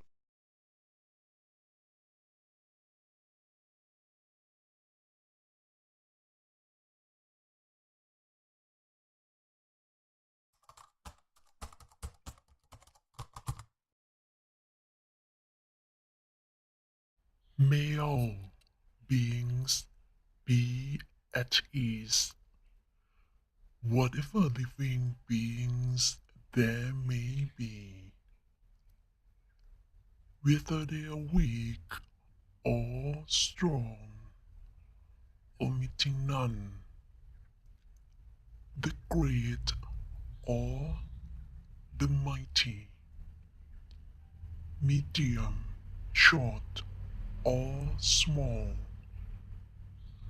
the seen and the unseen, those living near and far away, those born and to be born. May all beings be at ease.